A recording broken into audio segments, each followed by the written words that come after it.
Batman, a novelization by Craig Shaw Gardner, based on a screenplay by Sam Hamm and Warren Scarron, and the character created by Bob Kane.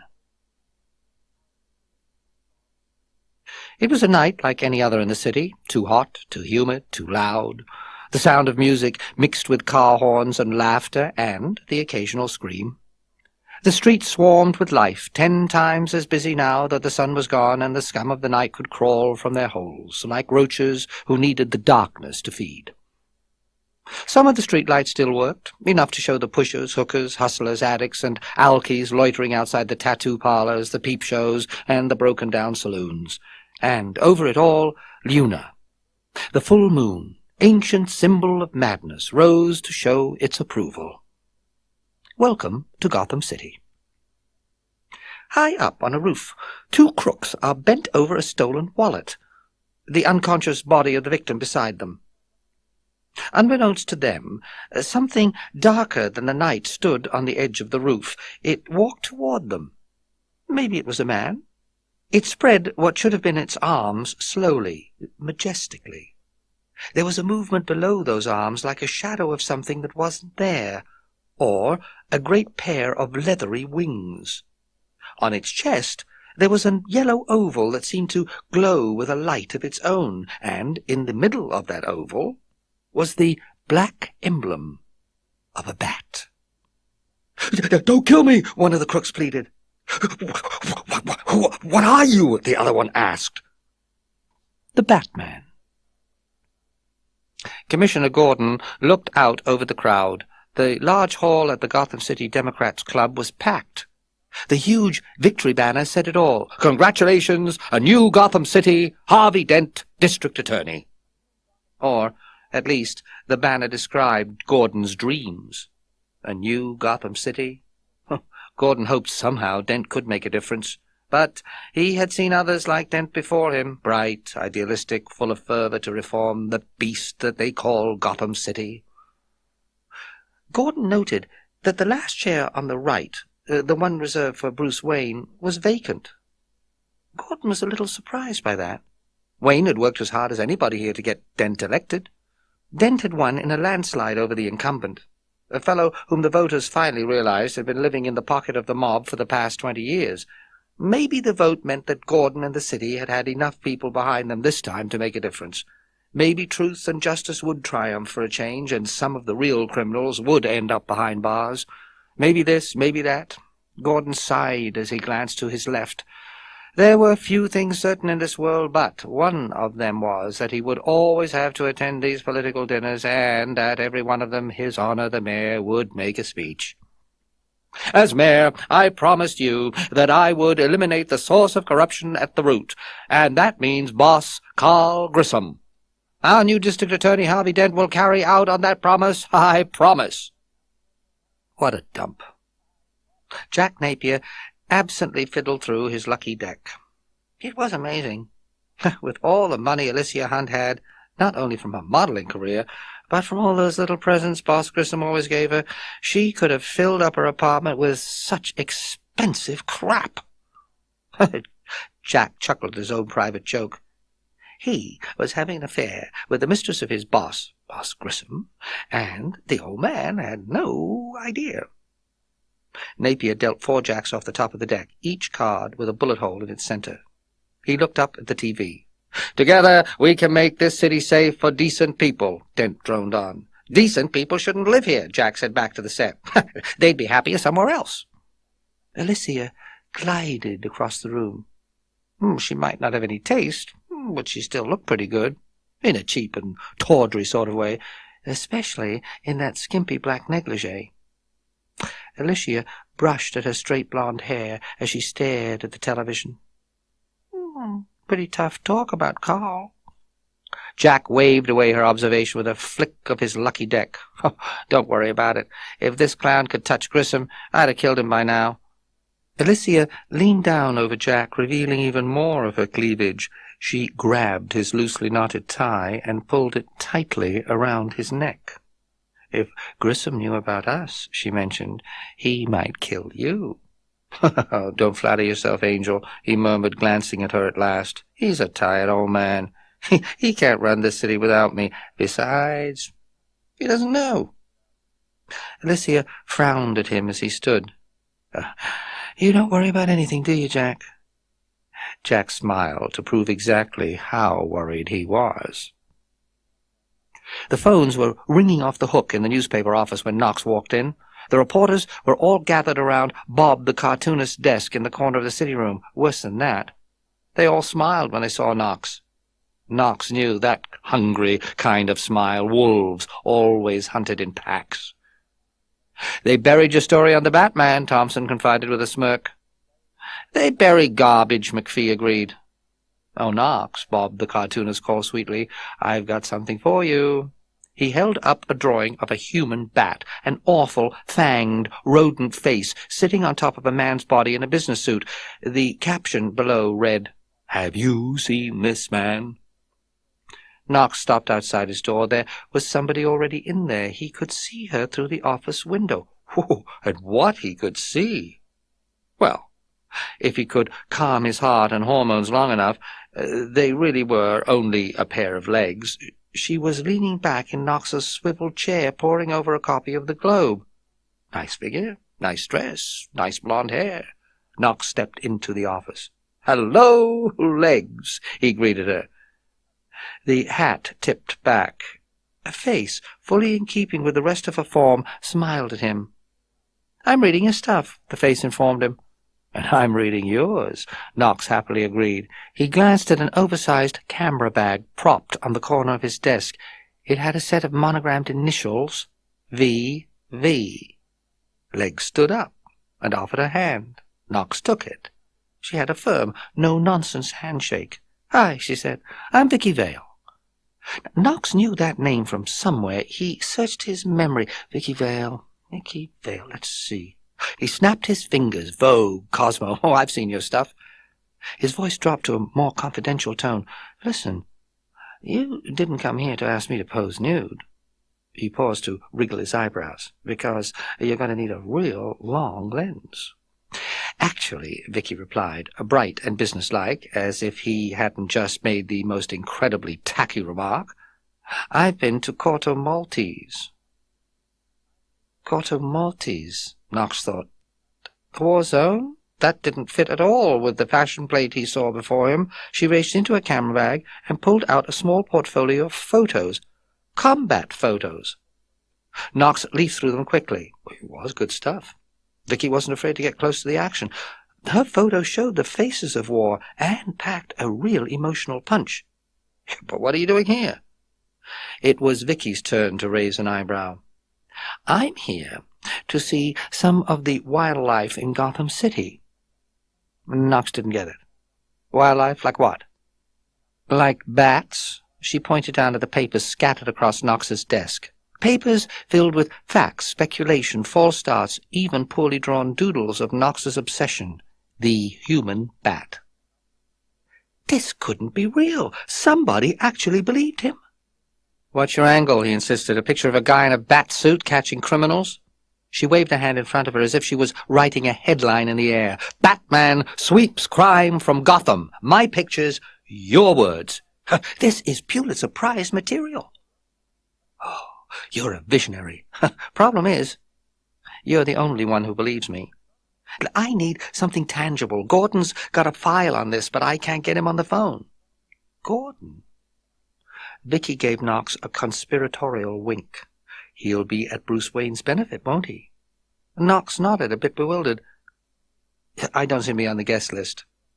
What was that? Vicky had stuck something in his field of vision, something small and white, dangling about 3 inches from his nose, something that looked an awful lot like an invitation to Wayne Manor. "Will you help me?" she asked. "Yes," he replied sincerely. "Will you marry me?" "Perhaps," she answered with a laugh. "Do you snore?" "I'll learn," he promised with a grin. It had been a long time since Grissom had had to worry about a politician in Gotham City. This new guy, Dent, refused to be bought. Grissom turned to one of his aides. "Let's say this son of a bitch makes a connection with us and Axis Chemicals. What kind of damage are we looking at?" The aide did not hesitate. "We're dead and buried." Jack Napier spoke without looking up from his cards. Just let's break in, trash the office, make off with the books. Grissom grinned. Smart thinking, Jack. In fact, I'd like you to handle this operation personally. Me? Jack flipped over a card. It was a joker. The silence was broken by Alicia's entrance.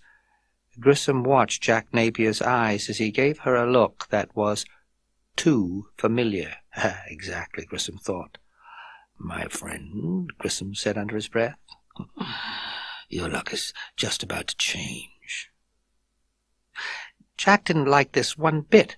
He hadn't had to handle this kind of job in years, breaking and entering, petty theft. Well, you paid guys to do these things for you, and you expected those guys to take the fall if they got caught.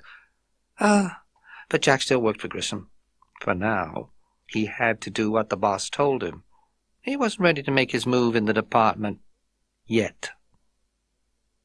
The break-in had gone fine so far. His boys had driven up in their unmarked vans and taken out the guards without any trouble at all. They had dismantled the burglar alarms in a matter of seconds. The safe was exactly where Grissom had said it should be. The guy with the blowtorch would have to open it in a minute or less. So why was Jack so uneasy? Jack had had that funny feeling ever since he'd been in Grissom's office and turned over a joker instead of a Jack. The safecracker flicked off his torch. He reached out with an asbestos glove and opened the door. Empty, he announced. Shoot, Jack thought. He had known it. That's when the alarms went off. We've been ratted out here, boys, Jack yelled to his cronies. Let's get out of this mess. If he didn't get out of here fast, Jack Napier was a dead man. He'd gotten himself caught in the classic setup. When Grissom wanted to get rid of you, he made sure it was done right. The only escape was across the catwalk. Jack yelled for the others to follow him, and then he ran. Bullets flew past him, embedding themselves in the pipes clotted all around. Fluids burst forth from dozens of new holes. Liquids in every unnatural shade of green and red and purple and brown rained down across the catwalks. Who knew what that stuff was for, or what it could do to you? Jack ran through the poisonous downpour, careful not to slip on the wet metal underneath his feet. He would just have to hope that he could wash the chemicals off before they did any permanent damage. Jack, be nimble. Jack, be quick. Oh, Napier almost laughed as the nursery rhyme rattled through his head.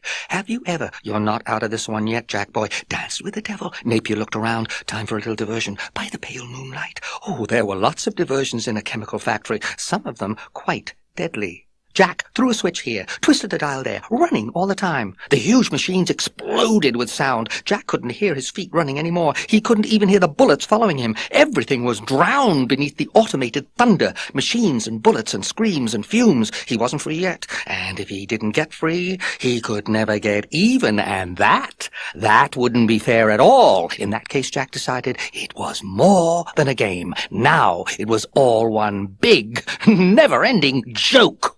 There was an audible clang as a pair of boots hit the metal catwalk.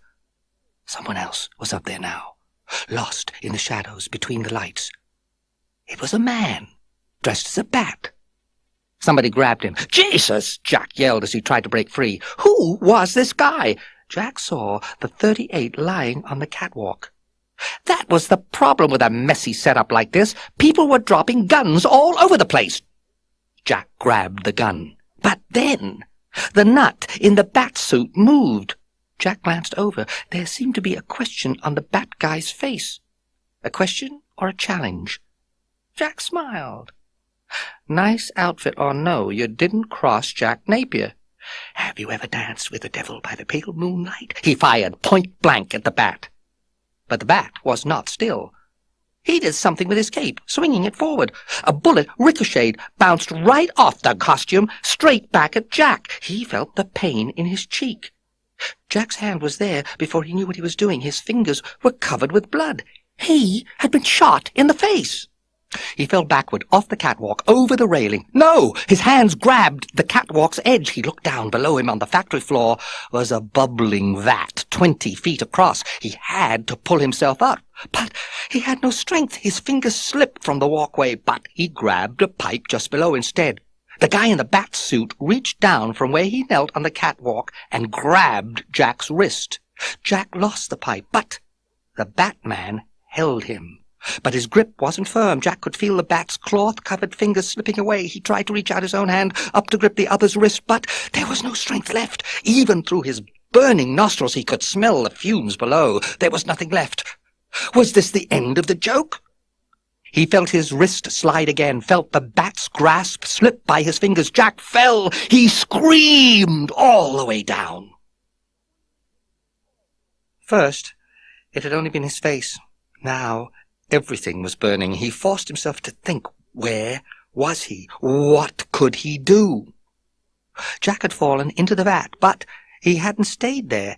He had been pushed with tremendous force out with a wall of water, hanging on for an instant in the open air. He had gone out the sluice gate and fallen 40 feet into the East River, the river that still threatened to drown him if he didn't burn up first. There was something in his hand, something small and hard with corners. Jack opened his eyes in the moonlight. Even with the water in his face, even through the pain, he could see. Somehow, he had grabbed his lucky deck.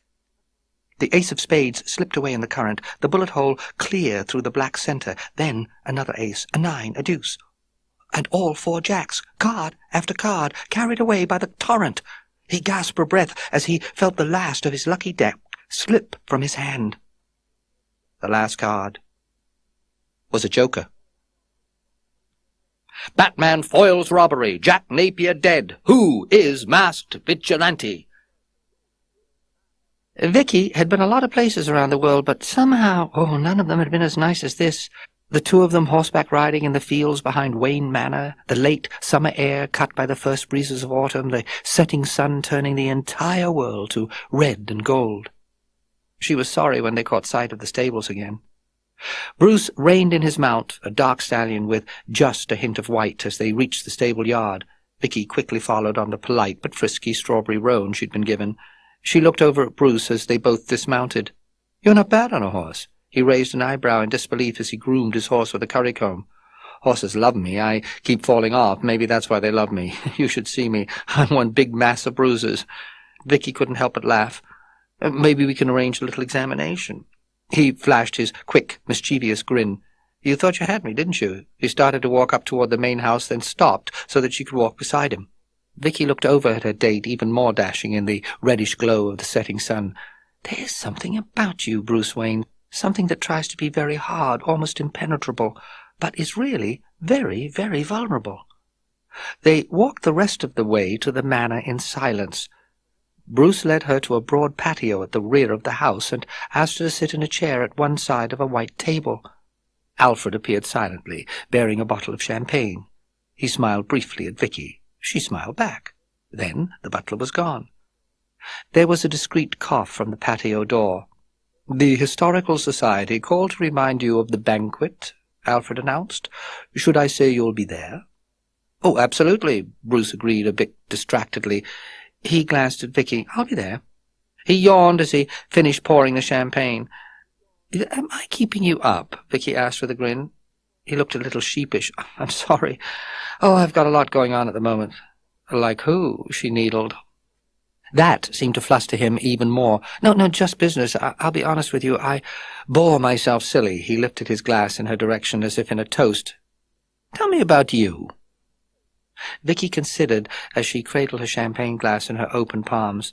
What was there to tell? "I take pictures," she began, "and I love doing it. I feel naked without a camera." One corner of Bruce's mouth turned up slightly. "Well, we'd better get you one." She found herself smiling in return. "You're a little elusive, Mr. Wayne," she ventured. "I feel there's a lot going on in there." He glanced back at her. "Oh, no, not really." "Oh, come on," she demanded quietly. "Say what you're really thinking." It took him a moment to start. "I was just thinking how beautiful you looked on that horse, and that, well, it's kind of nice to have someone here who notices things." It was such a simple thing to say, Vicky thought. Somehow it made her feel very warm inside. "See," she said with a smile. "I do have an extraordinary eye." She reached her hand across the table. "Two," he replied. He took her hand in his. They both looked out at a sunset that might go on forever. Jack couldn't see much with the bandages, and he didn't feel like doing too much looking around this pigsty either. He'd done enough gazing out broken windows, read too much subliterate graffiti. Oh, he'd be glad to get out of here. This kind of hole was too low rent even for rats. The doctor turned to him at last, a nervous twitch fighting with his insincere smile. Well, now, let's see how he did.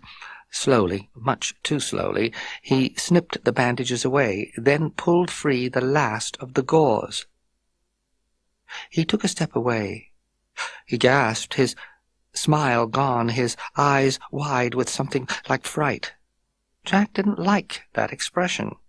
"Mirror," he ordered. The doctor only stood there, open-mouthed. "Mirror," Jack demanded. The doctor cleared his throat, quickly giving a hand mirror to Jack. Davis's hand was shaking so hard it took Jack a minute to grab the handle. He pulled the mirror in front of his face so he could see. Oh, God! The mirror slipped from his hands to shatter on the floor. Jack heard a low sob. Then he realized that it must have come from his own throat. You understand that the nerves were completely severed, Mr. Napier," Davis explained hastily. I'm sure, he continued, that with the proper reconstructive surgery, Jack couldn't take it any more. He walked out of Davis's office, slamming the door behind him. And he laughed. And he laughed. Screams of laughter echoing up and down the tenement halls. He had been wrong. The joke wasn't over yet. It was just beginning. Grissom turned off the water and grabbed a towel. Too bad about Jack. But he knew as well as anybody what happened when you stepped out of line. Carl Grissom hadn't gotten where he was today by being a nice guy. He heard the elevator door open in the next room and someone settle with a sigh into one of the overstuffed chairs. That was Alicia, back from her daily shopping spree. Security would have called him if it was anybody else. "That you, Sugar Bumps?" Grissom called. She didn't answer. He wrapped the big towel around his waist and grabbed a smaller one to dry his hair as he walked into the other room. Alicia wasn't in her usual chair. Grissom looked around the room. There was someone sitting behind his desk. Someone totally covered by a raincoat, scarf, and oversized top hat. Didn't look like Alicia. "Who the hell are you?" "It's me," the muffled figure answered dryly. "Sugar Bumps." Grissom recognized that voice. "Jack." Maybe, the other man nodded. It was too hard for Grissom to tell with all that clothing. They said he'd been shot, that he'd fallen into a vat of acid. How could he have survived? And what did he want now? Grissom decided it was time to start covering his tracks. "Oh, thank God you're alive," he said with all the sincerity he could muster. "I heard you'd been—" "Fried," Jack interrupted caustically. "Is that what you heard? You set me up." Jack spat out the words. "Over a girl. You must be insane." Grissom stopped and looked at the gun pointing at his belly. This time Jack was serious. "Your life won't be worth spit," Grissom announced. "No, I've been dead once already," Jack replied matter-of-factly. "Oh, it's very liberating." "You just have to think of it as therapy." Jack raised the gun so it pointed at Grissom's heart. "Jack, listen. Look, we'll cut a deal." The gun didn't move. "Jack?" "Jack's dead, my friend. You can call me Joker." Then he took off his hat and coat. Grissom wished that he had left them on. He hardly looked like Jack Napier at all anymore. His flesh was bone-white, his hair as green as artificial turf. But it was his mouth that was really horrible. Something that happened in the accident must have frozen his flesh that way. His lips, much too red against the rest of his skin, his mouth warped into a never-ending rictus grin. "As you can see," Jack replied. "Oh, I'm much happier." He giggled, and the giggling turned into laughter. He laughed even louder as he turned his gun on Grissom and fired, and fired, and fired! Vicky placed her invitation to Wayne Manor on a silver tray and was escorted into the dining room, where she was seated at the end of a very long table. At the other end was the millionaire playboy himself. Bruce Wayne. Both of them were very tense, but the mutual attraction was obvious. "How's the soup?" Bruce finally asked after a long silence. "Excuse me?" The table was so long that Vicky could barely hear him. "Soup." "Oh, it's great. Could you pass the salt?" Bruce got up and walked the salt all the way down to the other end of the table. "So did you have a difficult time finding the house?" he wondered. "No, do you like eating in this room?" Bruce thought about that for a second. "Do you know, I don't think I've ever seen this room before. The house is so big." They laughed. The tension was at last broken. The next thing Vicky knew, she was eating dinner at the kitchen table, listening to Alfred tell her funny stories about Bruce's childhood. "Well, I think I've embarrassed him enough. I'm going to bed," Alfred concluded. As he left the kitchen, Vicky leaned close to Bruce confidingly. "He's wonderful. He loves you a lot." "Yeah, I couldn't find my socks without him." "What about the rest of your family?" "Oh, Alfred's really my only family." Vicky was charmed by Bruce's quiet modesty. "This house, this stuff, it just doesn't seem like you." "Well, the dining room definitely isn't me." Vicky laughed. "You're very strange." "Thank you." For a moment they were silent, looking at each other. Then Vicky said, "No, I'm half drunk, and you're not even—" Hey, 2 drinks, and I'm flying." Bruce picked a biscuit up, dipped it in jam, and offered it to Vicky. She smiled and opened her mouth. Bruce slipped it in. There was jam on her lips as he kissed her. Well, it had to be in here somewhere. Warner, Watson, Wyman was the last folder in the drawer. Where was it? A pair of fingers tapped Vicky on the shoulder. She glanced around, right at the manila folder with the title, Wayne. Bruce. Allie Knox grinned at her. She grabbed the file from his hands. "I'm looking for that." It was a very thin file. "Look, I thought we were a team here." Knox shook his head. "I'm losing confidence in you, going out with this weirdo." She opened the file. There was hardly anything in here. Bruce Wayne attends society fundraiser. Bruce Wayne gives to a new orphanage. Well, this sort of fellow wasn't going to tell her anything that she needed to know. There's nothing in this file but social puffery. No photos, no history, nothing. That's strange. Where does he get his money? What does he do all day? Who is he? Who was Bruce Wayne? Maybe it had been her pride that had started her on this, but it was her own news instincts that would find the truth. He'd gotten too close to the wrong woman. Whatever Bruce Wayne was hiding, it wouldn't stay there long. On-the-spot action news. Mayor Borg and that new guy, Harvey Dent, both looked suitably uncomfortable. Oh, they were trying to hide it, but the on-the-spot action newswoman shoved a microphone in the mayor's face. "Does this gang war dampen the city's plans for the 200th anniversary festival?" "Oh, the festival opens," the mayor blustered. "The police are going to stop these gangsters." "Mr. Dent," the on-the-spot action newswoman continued, "what do you think of the theory that the mysterious Batman is a mob enforcer killing these men?" "What?" The television screen shattered as the Joker screamed with rage. "Batman? Batman? Can somebody please tell me what kind of a world we live in where a man dressed as a bat gets my airtime? Oh, this city needs an enema!" He jumped from his chair, storming out of his newly refurnished boardroom. The Joker stopped by a couple of his highly paid scientists. He had to shout to be heard over the machinery noise. "Have we shipped 1,000,000 of these things?" "Oh, yes, sir. Yes, sir," the scientists chorused. "Well, ship it all," the Joker cheered. "Untangle the knots. Roll the wheels. I've got my blood up." The Joker banged open the door to his very special room. The room had no windows and very little ventilation. It was in the very bowels of Axis Chemical. The walls were covered with scenes of war, the very best photographs from the very best family magazines. But what was on the table was even better, stacks and stacks of folders with all those special initials, FBI, KGB, CIA. The Joker especially liked the one on top. DDID nerve gas, results of preliminary experimentation. Stamped across the folder were the words, "Discontinued, 1977, and highly confidential." But inside was the best part of all.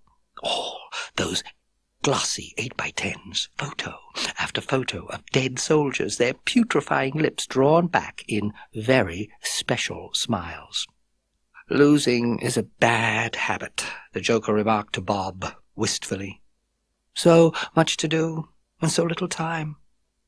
Bob stepped forward quickly. "Here's the photos." The Joker lifted his eyebrows as he flipped through Bob's offerings. He stopped at this photo of a twerp in a polyester jacket. "Who's this dud?" Bob glanced over his shoulder. "Oh, that's Knox." "Bad tie," was the Joker's verdict. "No style." He flipped to the next photo. His mouth opened. He gasped for air. His heart went pit-a-pat. "Stop the press! Who is that?" "Oh, that's Vicky Vale," Bob answered. "She's the photographer working with Knox." The Joker licked his ample lips. He needed to study this photo in some detail. "Oh, that woman has style. Jesus, marimba! Oh, a lovely beast like that could get a man up and running." He pulled a pair of scissors from one of his many pockets and, humming a happy tune, cut the babe's likeness out from all that interfering background. "She's been dating some guy named Wayne," Bob informed him. "Oh, well, she's going to trade up." And now it's the on-the-spot action news with your co-anchors, Becky Narita and Peter McElroy. The camera focused on Becky. She smiled. "Good evening," she began. "Plans continue for the city's 200th birthday party as Mayor Borg announced the unveiling of a statue of John T. Gotham, Gotham's founder." A hand reached in from off-screen, leaving a piece of paper on Peter's desk. He grabbed the note and read, the smile gone. "This just in. 3 mysterious deaths at a beauty parlor in—" Becky started to laugh. Peter frowned over at his co-anchor. "Becky? This is Becky!" He jumped up as something crashed off-screen. Somebody switched to a 2-shot so everyone could see what was happening to Becky. She was writhing in her seat, her face twisting into all sorts of interesting convulsions. The camera jerked back and forth, like the cameraman wasn't sure that he should be shooting this. "Kill the camera!" Peter yelled hysterically. "Kill the—" The picture disappeared. There was nothing but static. "Oh, that was quite nice." The Joker pressed a button. What came next was even better.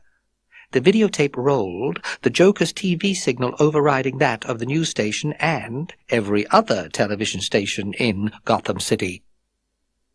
That's when the cheerful theme rose up in the background. "Now, spread sunshine all over the place. Just put on a happy face. Oh, love that Joker!" "Wow," the Joker sighed happily. "Oh, was this art or was this art?" Of course, now it got even better. The scene shifted to a supermarket.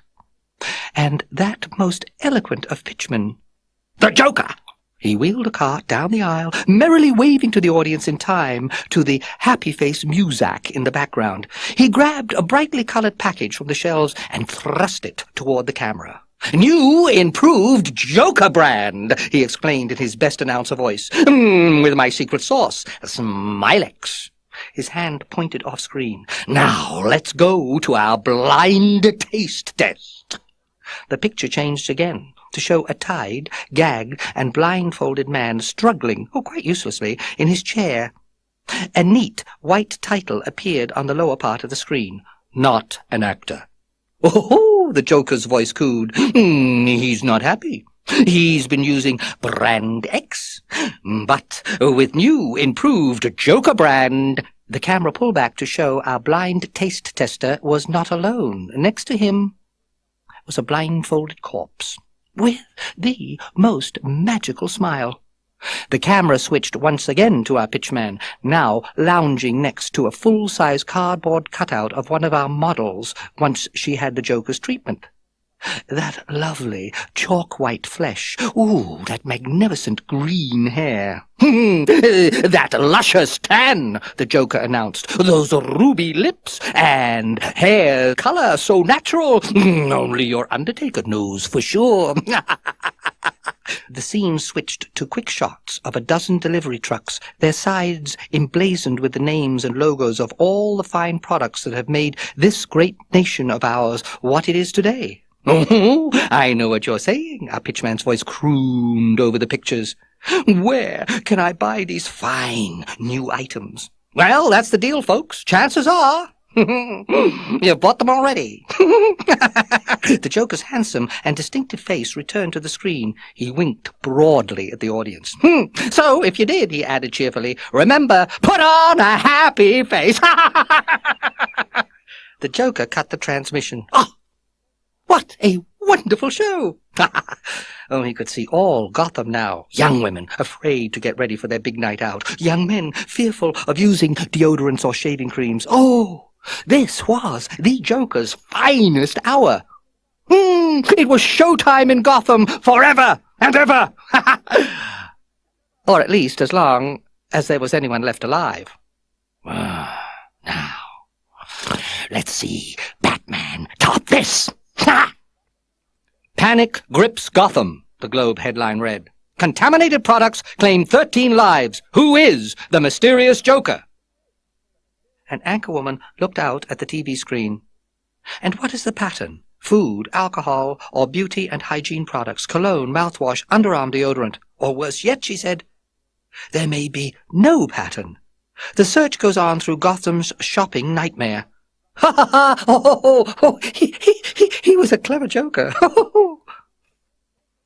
He'd already rinsed his hair a very attractive shade of black. Now he had to cover his white skin with the flesh-tone makeup again. There was no use frightening Vicky Vale too quickly, especially after all the trouble he'd gone to. First, impersonating Bruce Wayne's butler to make the date with the lovely Miss Vale, then getting Alicia, after he'd sobered her up a bit, to call that self-same butler to impersonate Vicky and make a date on the other end. Oh, it probably wasn't necessary to have invited Wayne, but the tidiness of it all is what appealed to the Joker. After all, why not kill that millionaire playboy now and get the competition out of the way? He smiled at his reflection as he put the finishing touches on his face. True, this was all a lot of trouble, but you had to look your best on a first date. He stood with a flourish, admiring his countenance in the vanity mirror. Now, was there anything he had missed? Any last-minute touch to make the total effect even more devastating? Yes. Yeah. He placed a very special flower in his lapel. Vicky glanced at her watch. She'd been waiting here for 20 minutes. She was getting angrier with every extra minute that passed. How could she confront Bruce Wayne if Bruce Wayne refused to appear? Oh, she didn't know what to think anymore. She found herself in the middle of a brand-new war, a war where the Joker had made up the rules. She sipped a gin and tonic as she watched a waiter approach. He was carrying a package. Miss Vale, this has just arrived for you, the waiter murmured before he turned on his heels and disappeared. It was a small parcel, wrapped in brown paper, with 3 words written on it in crayon, her name, and a large red urgent. She tore off the wrapper. Inside there was a small white box with a note attached, also written in crayon. Dear V. Vale, put this on right now. Vicky opened the box. But what was this small grey thing inside? It looked like nothing so much as a miniature gas mask. She noticed an odd hissing noise. There was purple smoke coming from the ventilators in the corner of the room. Waiters collapsed on the floor, letting trays of food crash with them. The fellow at the next table to had dropped his fork and fell face first into his pasta salad. Vicky put on the mask. A moment later, she was the only one still conscious in the entire restaurant. 100 people had fallen around her. Some rested on tables, half in and half out of their meals. Far more had fallen to the floor, their arms and legs at unnatural angles. Some of them had collected in piles near the doors as they realized what was happening and tried futilely to turn and escape. All of them were out cold. At least, Vicky hoped they were only unconscious. The far door of the museum burst open, violently, and whether she wanted to or not, Vicky was receiving visitors. The Joker led the way. He had put on his artist's beret for the occasion. The boys followed quickly, toting the champagne and the glasses, and, of course, Steve Areno carted in that huge ghetto blaster. Boom shakalaka-laka, boom shakalaka-laka. Ooh, it was time for a party. He walked over to the nearest wall to examine the artwork. Okay, everybody, he announced, let's broaden our minds. The boys all went to look at paintings of their own. Boom shakalaka-laka, boom shakalaka-laka, the radio commented. Aha! Here was a painting the Joker recognized. Blue Boy, by Gainsborough. Oh, a beautiful full-length portrait of a young man dressed in blue. What line! What a sense of colour. It was almost perfect. The Joker raised his cane to trace the outlines of the portrait. Yes. He could feel that artistic impulse now. He pressed that special button at the handle of the cane, the one that tripped the switchblade. Now he wanted just the right sensibility here. The Joker bit on his tongue as he carved a large Joker smile in the Blue Boy's canvas face. Oh, there! Ha-ha! Much better. Oh, art could be so satisfying. The boys took that as their cue to make artwork of their own, working quickly with their knives and spray paint, giving all those stuffy Manets and Renoirs and Degas some thoroughly modern additions. Boom shakalaka-laka, the radio urged them on. Boom shakalaka-laka. It was much better with music. As the Joker always said, whistle while you work. He moved on down the line of paintings, letting the boys have their way with all but the very best.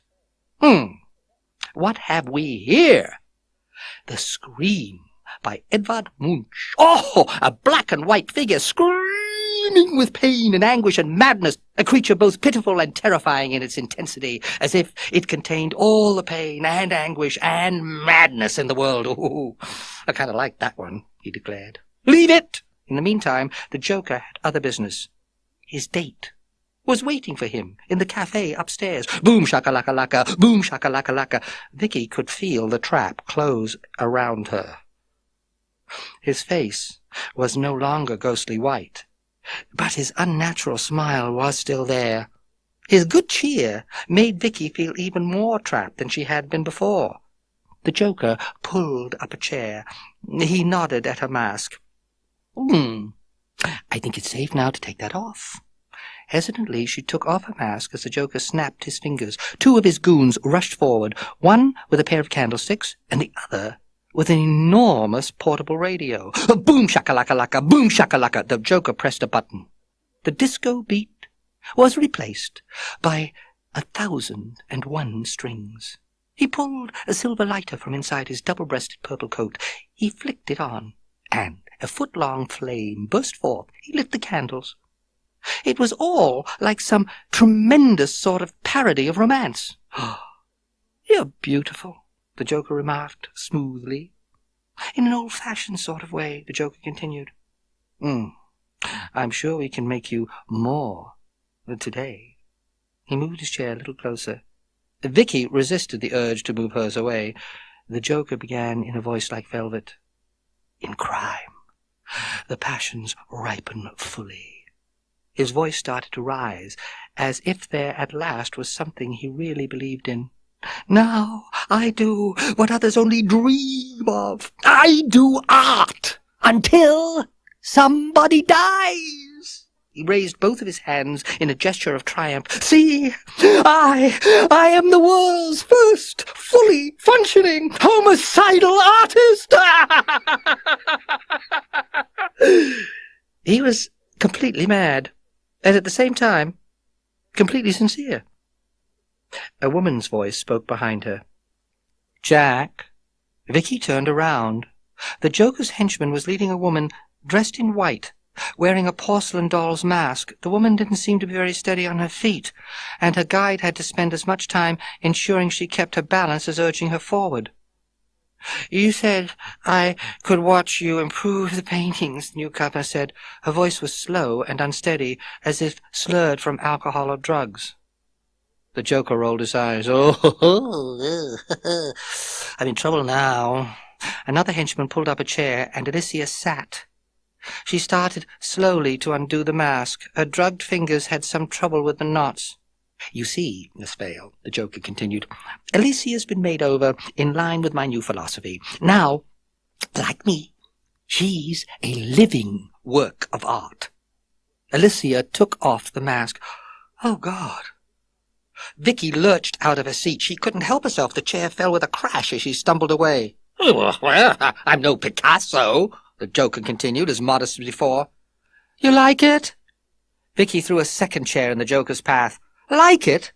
She couldn't look back at Alicia no matter how she tried. The right side of her face was perfectly normal, like a model's face, but the left side...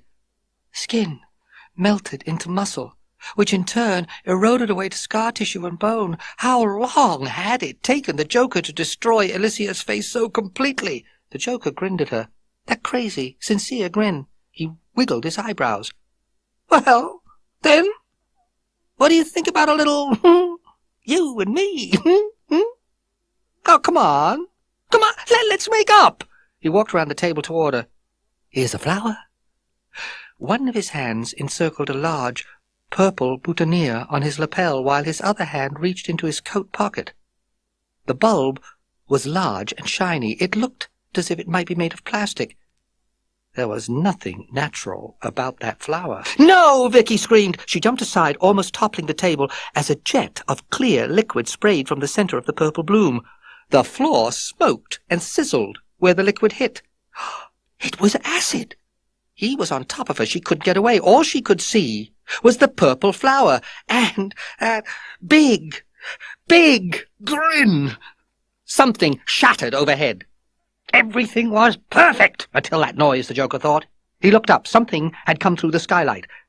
That same dark something that was dropping to the floor. No, the Joker corrected himself. It wasn't just any old something. It was the Batman. He landed only a half a dozen feet away. He pointed his fist at the Joker. Was Batman going to shoot the Joker? The Batman fired. The projectile split in two, each half embedding itself into the walls past the balcony on either side of the Joker. The Joker realized there were wires attached to each of the spikes, and another wire leading from the Batman to his skylight entranceway. The Batman grabbed Vicky and swung out along the escape wires he had created for himself, plunging off the balcony and straight through an arched doorway marked Exit. It took Vicky a moment to realize that she'd been rescued. Batman had put his arm around her, and, a second later, they were off the balcony and out into the foyer of the museums. "Get in the car!" Batman yelled behind her. There were a lot of cars here, but there was only one jet black, super sleek sports car with customized bat hubcaps. The doors lifted upward with a barely discernible whir, revealing what looked more like twin cockpits than a driver's and passenger's side. Vicky climbed into the passenger cockpit. "Ignition!" Batman ordered. The entire dashboard lit with a dozen different dials and indicators. A small light on the left-hand side flashed. Voice print, OK. There was some sort of control board between the seats as well, full of lights and buttons and toggle switches. "Ignition," a computerized voice replied. The engines revved as Batman vaulted into the other side. The goons scattered as Batman's car roared from the alley. Vicky glanced in the rear-view mirror. The Joker's henchmen were climbing into a van and a pair of cars. She glanced at the glowing speedometer.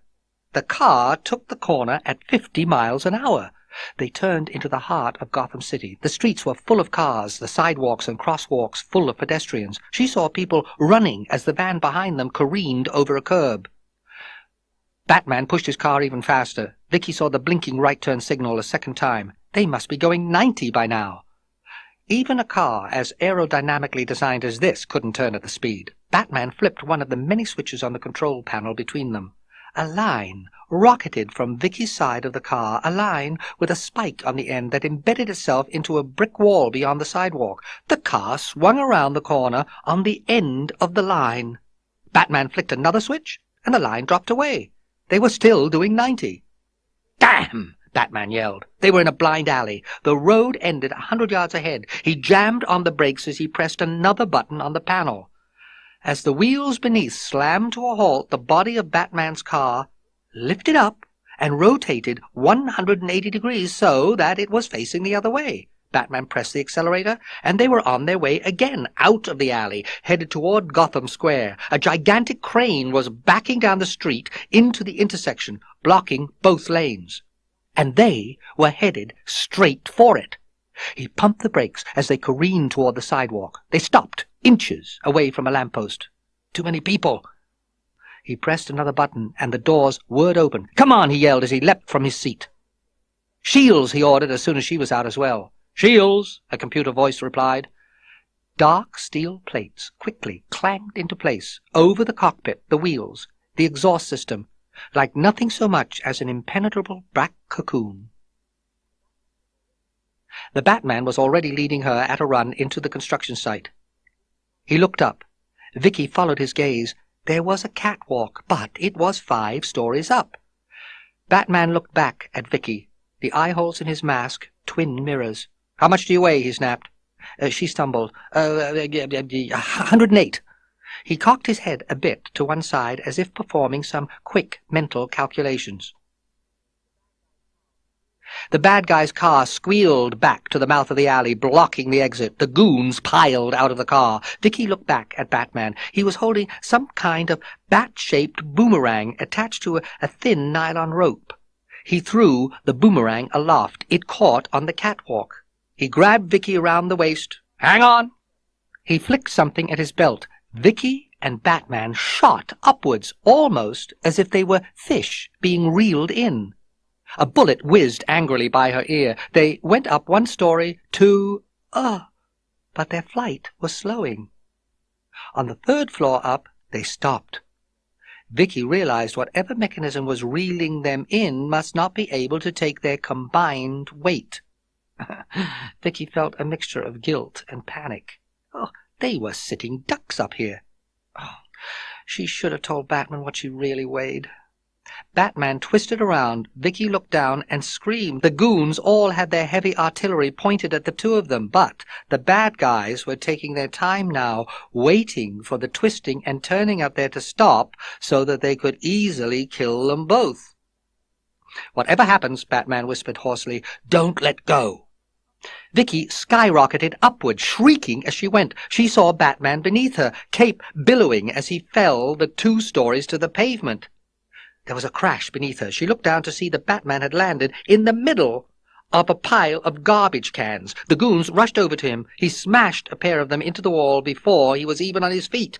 But a 3rd had found a lead pipe in the rubbish. He smashed it into the back of Batman's skull. Vicky felt so helpless up here. She pulled herself to the catwalk, then over onto the roof. But she didn't have a gun. What could she do? The lead goon fired 2 shots point blank at the yellow and black insignia on Batman's chest. The body jerked. Vicky leaned over the edge. Was she too late? "Wait a minute," the 3rd interrupted. He crouched down beside the body and poked at Batman's costume. "What is this?" the last thug asked. "Some kind of body armor or something," the kneeling man replied. "He's human, after all," the man who shot him said, courage back in his voice. "Take the mask off." Body armor? Vicky realized that must mean that he was still alive. They pulled off his mask, but his face was still in the shadows. "Get out of the way," the leader yelled. "I can't see him." That's when Vicky set off the flash gun. The goons were startled, disoriented. "God damn it," one of them yelled. "It's the girl." She flashed the strobe again, this time taking a photo as well. Batman opened his eyes as the 4 gunmen aimed their weapons at him. His right hand snaked up to grab the coat of the nearest one, spinning him around into the gunfire of the other 3. Then Batman was on his feet. Using the brand-new corpse for a shield, he heaved the lifeless man through the air. The body landed on the top of one of his friends. The one who was still alive fell back over the garbage can to crack his head against the wall, and he fell down out cold. Now there was only one more little matter to take care of. Batman pulled his mask back into place as he turned to face his final business. Batman smiled. The trash screamed and ran. Batman noticed the strobe lights had started again overhead. Vicky Vale was up there taking pictures.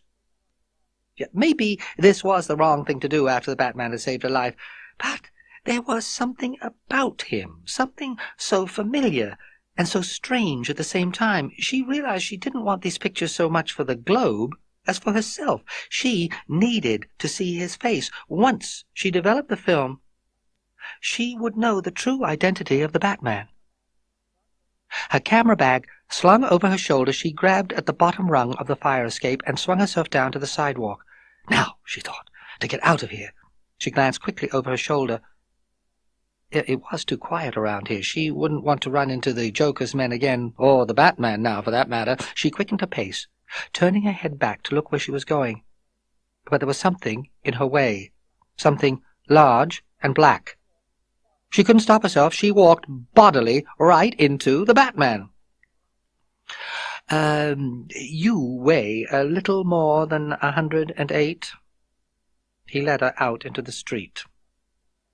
She looked up to see the Batmobile screaming towards them. They had to get out of its way. Instead, Batman stepped directly into the headlight beams. "Stop," he demanded.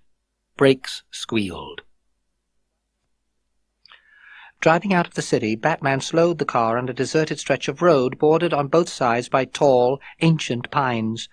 He flicked another one of the switches on his control console, and Vicky suddenly found the window before her had become completely opaque.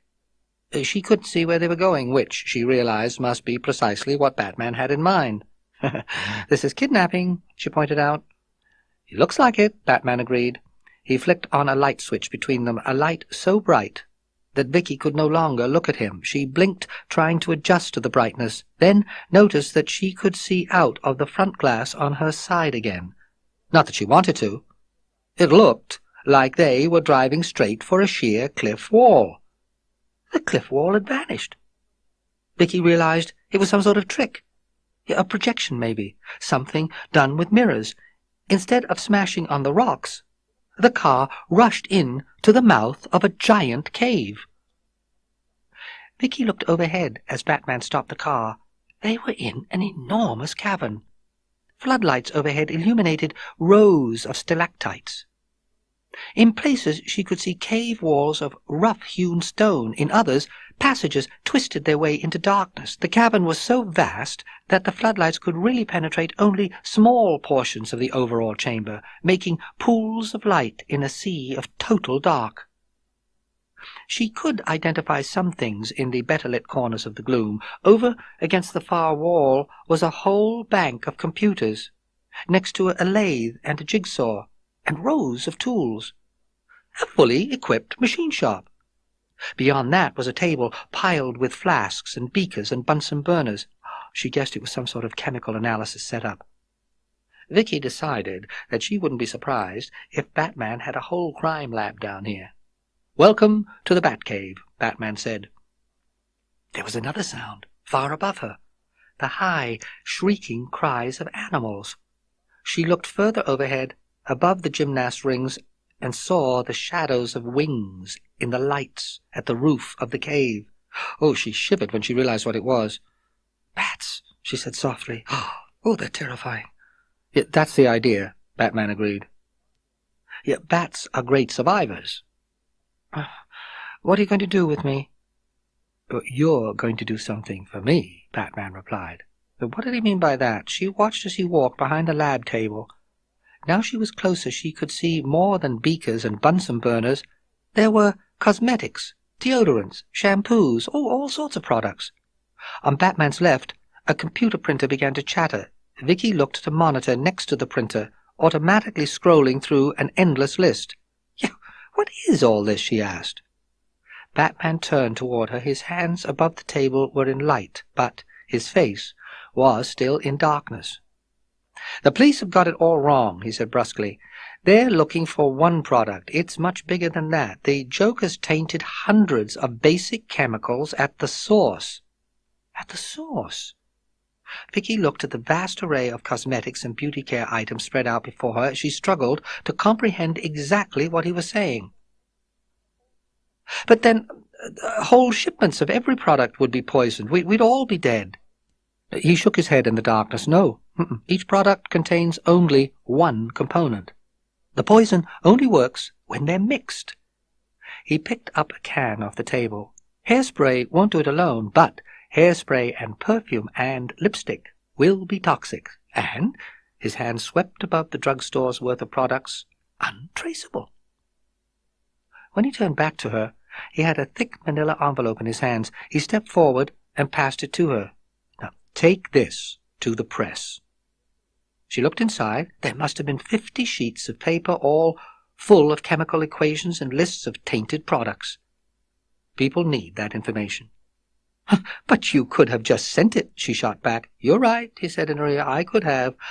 But there is something else." Vicky had trouble breathing regularly enough to answer him. What? She managed. You have something I want, he replied. What could I have that you want? Her voice suddenly sounded very small. Batman swirled his cape over her. She felt trapped. She couldn't breathe. She wanted to scream. His arms encircled her. That calmed her somehow. It was odd. Somewhere beneath the panic, there was something familiar, even reassuring about the embrace. He freed one of his hands and raised his glove towards her face. There was something in that glove, something acrid. She felt her eyes close. The lids were too heavy to keep them open. It was knockout gas. The panic wanted to rise in her again, but no. She was tired, too tired. Everything, Batman, the cave pools of darkness and light, everything was fading away. The last sound she heard was the flapping of wings. Bat wings. When she woke up the next day, in her very own bed, she immediately pressed her hand to her bosom. The film was gone. War of the Freaks, the headline screamed. Joker and Batman clash at Flugelheim Museum. War of the Freaks! Oh, what publicity. The Joker thought it had been perfection itself until they brought him the evening edition of the Globe. War of the Freaks had moved down to the lower right-hand corner, supplanted by a new banner headline. Batman cracks Joker's poison code. Citizens told to avoid the following products. The TV chattered away with on-the-spot action news. Avoid the following combinations, Peter McElroy read solemnly. Deodorants with baby powder, hairspray, and odor eaters. He went down the list, citing every tried and true combination the Joker had devised. It was the Joker's turn to scream. After all the Joker's clever planning, hours and hours putting together the very best designer deaths, these TV fools were wondering about the Batman. Where was truth here? Where was justice more than anything? Where was the American way?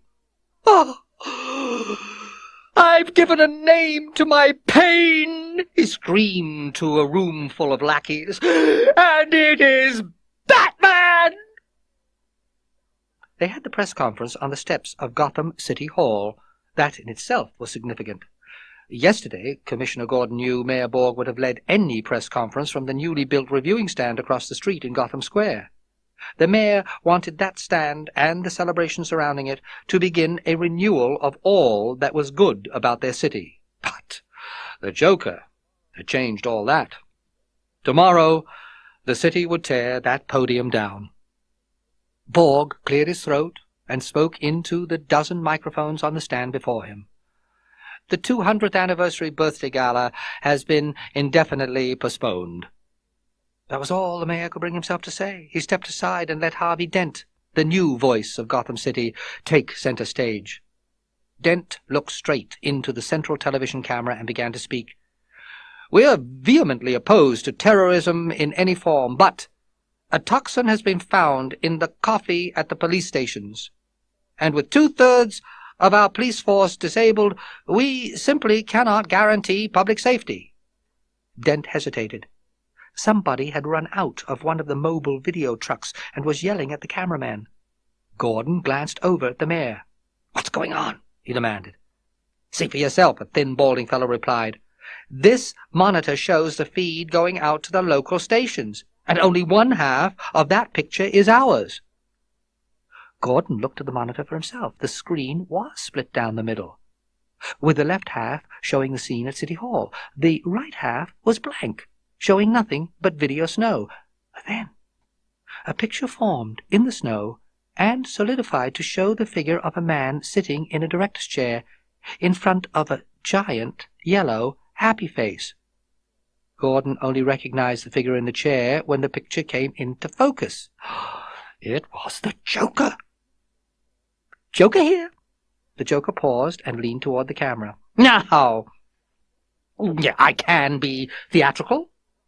Maybe even a little rough, but There's one thing I'm not.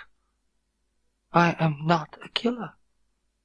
I am an artist." He leaned even closer so that his grin filled the screen. "Oh, and I love a party. So, truce, guys, truce!" The camera retreated as he spread his arms wide. "Commence au festival!" His announcement was greeted by applause, canned applause. "I've even got a little present for Gotham City," the Joker continued, his voice rising with the excitement. "At midnight, I will drop $20 million cash on the crowd." He waved his hands again, this time as a gesture of humility. "I've got plenty," he added, "so don't worry about me." "And there will be entertainment," he cheered. "The big fight. Me in one corner, and in the other, the man who has brought real terror to this city." He paused dramatically, his eyes wide with feigned fright.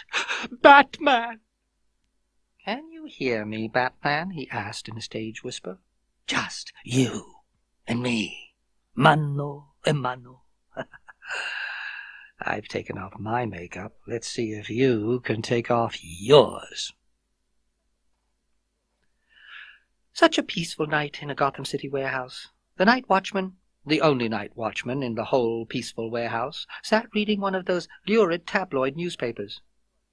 "Pygmy flying saucers land in Russia. Ghost of Elvis loses 60 pounds on miracle diet." Didn't he know that stuff like that didn't happen in real life? Real life was much more fantastic. One of the boys knocked the peaceful night watchman on the back of the head. The Joker ordered the rest of the gang to follow. Somebody turned on the lights. They started up the generators, climbed into the cabs of the parade floats, and, quickly, began to inflate the pitifully withered giant balloons. No, this wasn't going to be a dull daytime parade. This parade was going to march down Broad Avenue in the middle of the night. The Joker's announcements had been playing on the Gotham City's television sets for hours. "Come see the parade! And make a few bucks besides." He expected quite a turnout, even at the witching hour. People always wanted something for nothing. Too bad that he'd forgotten to mention those other little dividends he intended to give the crowd as well. He was such an absent-minded Joker. Well. The doors of the warehouse opened, and the trucks started for Broad Avenue, towing their searchlights and floats and giant balloons. The Joker's favorite float was the one with the giant banners that read, "Happy birthday, Gotham City! I am prepared to rule the world!" he screamed. And then he started to laugh and laugh. After tonight, he didn't think he'd ever stop.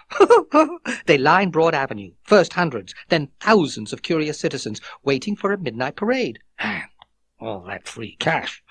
And the Joker was not about to disappoint them. Amplified rock music blasted from huge speakers mounted on either side of the light. Boom shakalaka-laka, boom shakalaka-laka. How appropriate, the Joker thought, to have a birthday parade at night. When the real city came to life. The citizens were having a good time now. It was about to get even better.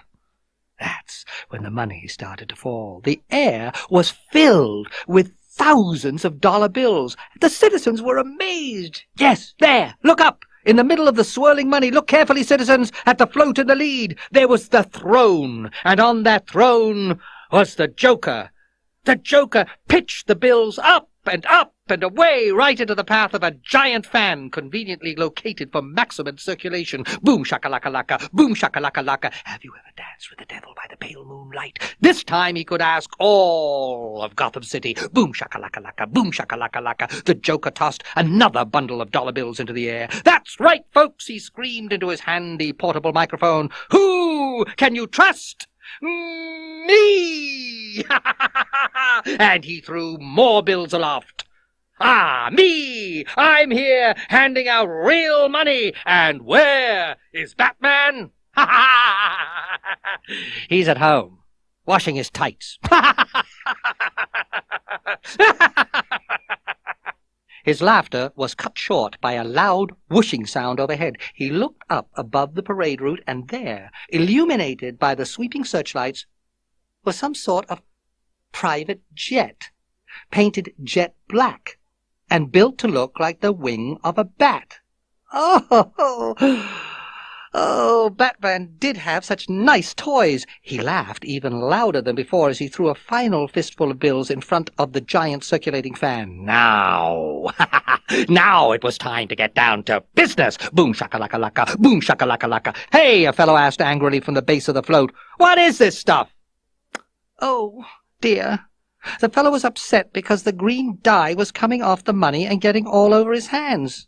Or maybe he was miffed because all the money underneath the die was Joker money, with the Joker's handsome face right there on $1 bills in place of dull old George Washington. Well, what did the fellow expect him to do? Give away real greenbacks? Cries of "Cheater!" and "Hey, this stuff is fake!" drifted in over the rock and roll. Boom shakalaka-laka, boom shakalaka-laka. Oh, what could you do with a crowd like that? Oh, well. The Joker guessed it was time to kill them all. He spoke into his handy mic one more time.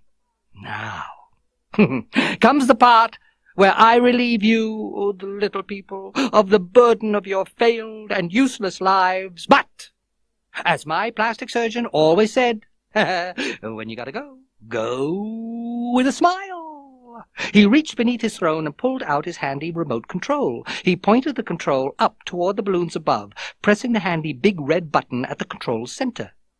The dozens of canisters started to release their deadly green gas into their respective balloons, making all the Saturday cartoon favorites bloat and extend themselves as they prepared to explode. The Joker screamed with laughter as he fitted the gas mask over his nose and mouth.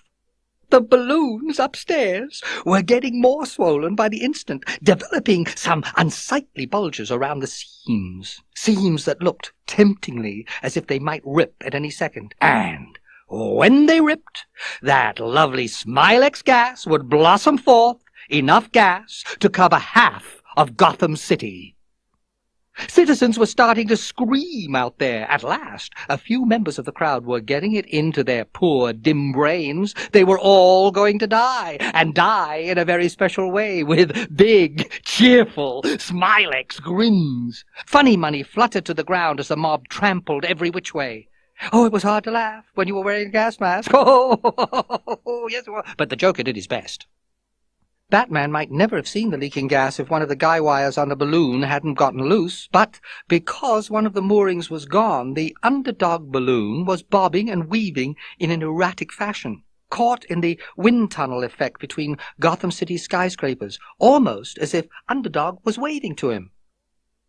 It was enough of an oddity that he turned the Batwing around to investigate, and a moment later he had seen the green fog leaking from the metal egg strapped underneath the balloon, and the Joker's henchmen wearing gas masks down below. Smilex gas it had to be. But it was only deadly if it could reach the crowd below. He was beyond the parade again in a matter of seconds. He pulled the Batwing into a tight loop, then dove for Broad Avenue, leveling out 30 feet above the street. His computer told him what he needed to know. He flipped a pair of switches on the controls, one to angle the razor-sharp edge of the wings, the other to open a trap behind the razors to catch the severed ropes and hold them fast. He threw the Batwing forward beneath the balloons. The Joker couldn't believe it. The Batman's plane was slicing through the wires that held the murderous balloons to the floats below, then carrying the balloons along in the jet's wake, a bright, bouncing, multicolored bunch of misplaced death. What was he going to do? Let them out over the ocean? My balloons! The Joker screamed. Those are my balloons! Batman was going to crash. That was his first thought when he looked back out of the nose of the plane and saw the ruin of Gotham Cathedral looming before him. He'd been paying too much attention to the balloon gathering, and now the end of Broad Avenue was coming up fast. He lifted the nose as quickly as he dared. The Batwing responded quickly, but the cathedral was still coming up too fast. One of the wings would catch the crumbling tower. The engine screamed as he banked the plane sharply right. Somehow he missed the cathedral tower by inches. But the maneuver was not without its cost. The Batwing was climbing full out, G-forces pushing Batman back into his seat. He fought against the pressure, pushing against air that suddenly seemed to weigh 100 pounds per square inch. Boom shakalaka-laka, boom shakalaka-laka, the blaring rock music echoed hollowly down Broad Avenue.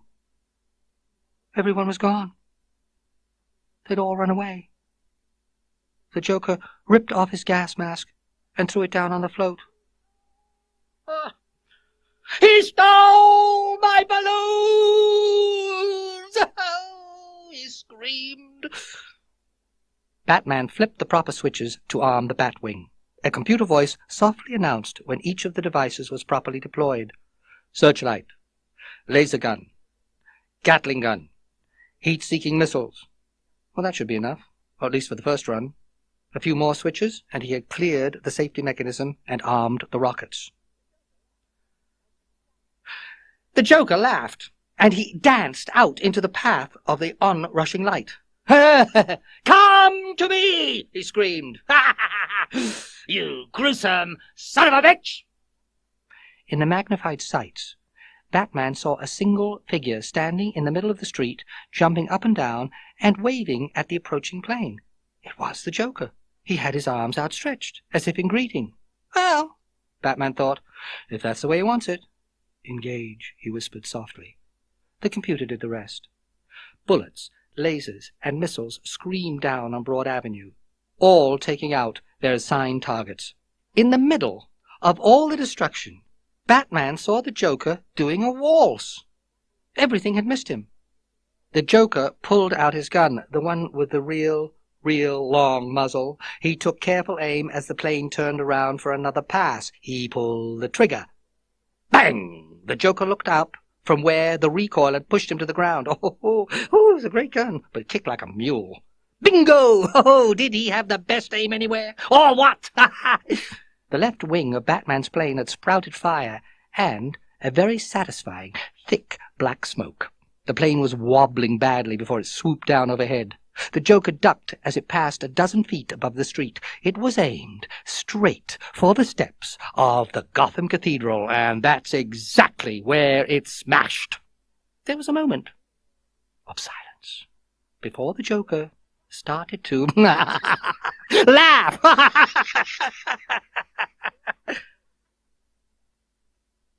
For a moment, Vicky was dumbfounded. Then she started toward the wreckage. She felt something hard and cold press against her left temple. The Joker's gun barrel. Looks like I'll have to get you to the church on time. They reached the entrance to the cathedral. Batman hauled himself from the smoldering ruins of the plane. He knew he was badly hurt. He looked down at his body and saw torn and bruised flesh under the shredded costume. He looked around. The Joker was entering the cathedral. He had someone with him. Yeah, a woman, Vicky. He wrenched open the door to Gotham Cathedral. Where were the Joker and Vicky? They must be somewhere inside the building. In the tower? He shut the door behind him and locked it. Whatever happened would be between him and the Joker. Batman found himself at the foot of a long, steep flight of steps leading to the tower 800 feet above. He began to climb. You couldn't keep a good crime fighter down, huh? It had surprised the Joker for a moment to see that costume nut up and stumbling. But once you had survived a dunking in toxic waste, nothing surprised you for very long. Maybe the two of them would have their showdown after all, but he had a date with a helicopter in 5 minutes and a whole slew of stairs to climb. There was a trapdoor overhead, the top of the stairs, and his ticket out of here. It just proved that if you kept a sunny attitude, well, any job would go right. He reached past Vicky and pushed open the trapdoor. There! Ups-a-daisy, he said to Vicky as he gave her a final shove up into the belfry. He blinked to adjust his vision to the pale moon glow, which was the only source of light, and he examined his surroundings. A good-sized bell was set in a rocker in the middle of the room, and there were 2 smaller rockers to either side of that bell. Both were empty. Where were the bells? The Joker almost stumbled over them as he turned around. They were that close to the trap door. How convenient. These bells were heavy suckers. He loosened one of them from its mount with his acid-squirting flower. The heavy iron rolled down quickly, smashing through rotten wood as it went. Ah! This is better than bowling. The noise had been horrendous, crashing and banging against wooden planks and stone walls, tearing away steps and mortar, ripping away a whole 6-foot section, narrowly missing Batman. But that stairway would never be used again. Batman and the Joker had the battle to themselves. Somehow, Batman reached the trapdoor. He pushed against it. They were stuck. He tried again, but he had no strength. You ever danced with the devil by the pale moonlight? The Joker thought he heard a noise under the trapdoor. Well, he couldn't help himself. Oh, you blame it on the Joker's curiosity. He pulled the second heavy bell off the edge of the trapdoor and opened the trap. There's nobody down there. Oh. I must have belled the bat. He looked toward the rafters. It was dark up there. There ain't any more of you up there, are there? Daddy or Mummy Bats? On the third try, Batman managed to push open the trapdoor. He heaved himself into the belfry. He could see the glare of spotlights. He heard the sirens, the voices. Gordon would be assembling his forces, searching for an avenue of attack. By the time he found one, whatever was going to happen would be finished. But where was the Joker? Vicky. Then he heard it. The mocking, insane voice. Ah, now, it seems I have a bat in my belfry. Outside on the roof, the Joker waltzed with Vicky. I'd say we were made for each other, Beauty and the Beast. Mind you, if anyone else ever calls you the Beast, I'll rip their lungs out. Vicky knew Batman had to be injured. She felt a cold lump of despair growing within her. She looked down at the street and the searchlights. This was her weapon. The fact that they were 800 feet above the pavement. Oh, you dance divinely, she purred. Vicky pressed herself against the Joker. Just keep him moving back, she told herself. Keep him moving toward the edge of the parapet. Behind Vicky, someone said, Pardon me, have you ever danced with the devil in the pale moonlight? A gloved fist smashed into the Joker's jaw, knocking him away from Vicky, sending him into a sprawl through the doors into the belfry. I'm going to kill you, Batman said. Oh, you crazy bastard, the Joker howled. You made me, remember? You dropped me in the acid. It was pretty hard to settle down after that. Oh, God knows I tried. Still smiling, Batman nodded. I made you, and you made me. Made you? How? Long before you were the Joker, you were a small-time hood named Jack Napier, banging innocent victims over the head for loose change until you made the big time. So, one of those victims you banged over the head was my father, and when my mother protested, you did the same to her. You left them dead, and you left me an orphan. I never forgave you, Jack. Even with that facelift, I still recognize you. So, you see, you made me too. Now, it was the Joker's turn to laugh. He laughed like it was the funniest thing that he had ever heard in his whole life.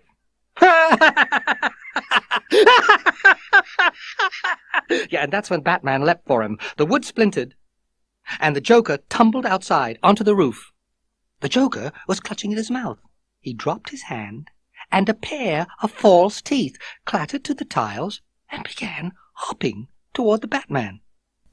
Oh, for a moment, Batman stared at the toy, distracted. The Joker punched him in the face. Batman returned the blow.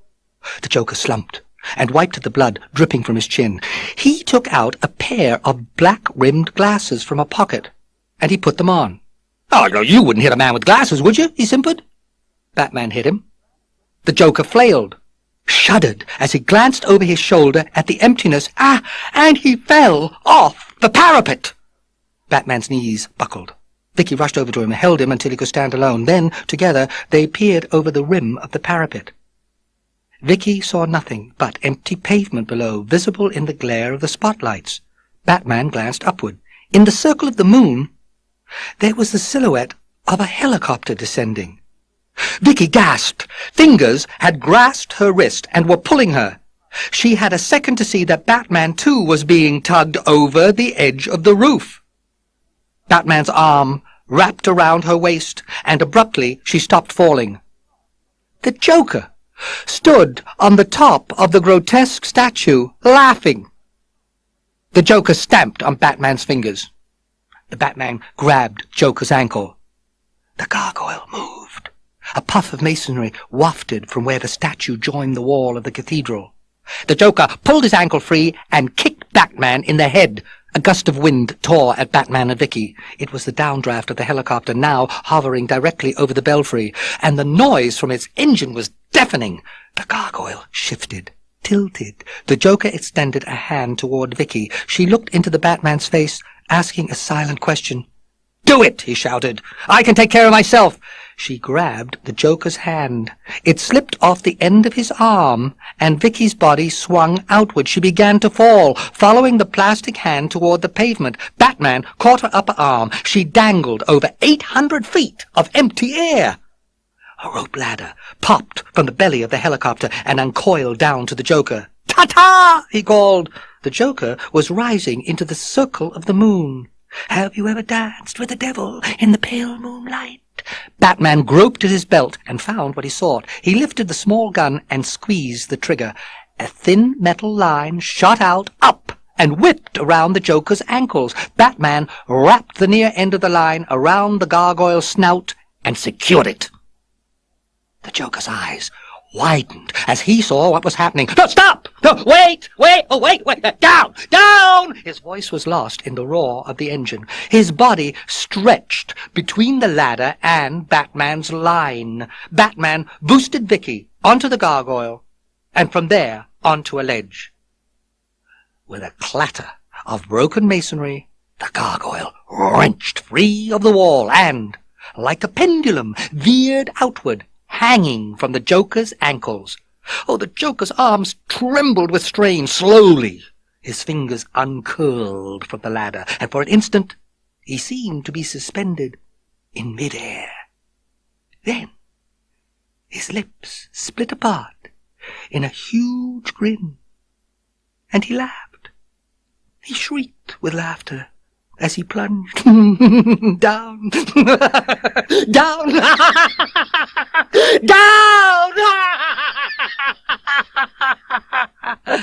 The gargoyle shattered on the pavement, and the laughter stopped. But it echoed through the canyons of the city. It was over. Wasn't it? Until this moment, Batman had not allowed himself the final proof. He had not seen the Joker's body. Now he did. He gazed past the shards of the gargoyle to the mottle of red and green and white and purple splayed on the asphalt. He focused on the face and the ferocious grin, a wide, mirthless slash of smile that seemed to mock death itself. "Over there," someone yelled. Vicky turned to speak to Batman. He was gone. Vicky walked slowly through the city at sunset, a city that somehow felt much safer than it ever had before. Two small boys ran out of an alley, almost colliding with her. Both of the kids were wearing torn blankets behind them. Vicky realized they were supposed to be capes. "Sorry, lady," one of the kids apologized. "We was playing Batman." She watched them run away. It was nice kids could play like that again. She heard a sound overhead like a boot landing on cement. She looked up. It was Batman. A car pulled up at her side, a limousine. Alfred waved to her from the driver's seat. "I thought champagne might be in order, ma'am," the butler suggested. Vicky glanced up at the roof again. Batman was gone. She got in the car. The bottle sat in an ice bucket, already open for her. "Mr. Wayne said to tell you he'd be a bit late," Alfred remarked. Call it feminine intuition, call it love, but somewhere deep inside her, Vicky discovered she knew Bruce Wayne's secret after all. Vicky poured herself some champagne. "I'm not surprised, Alfred," she replied. "I'm not surprised." Copyright 1989, Dove Books on Tape, Incorporated.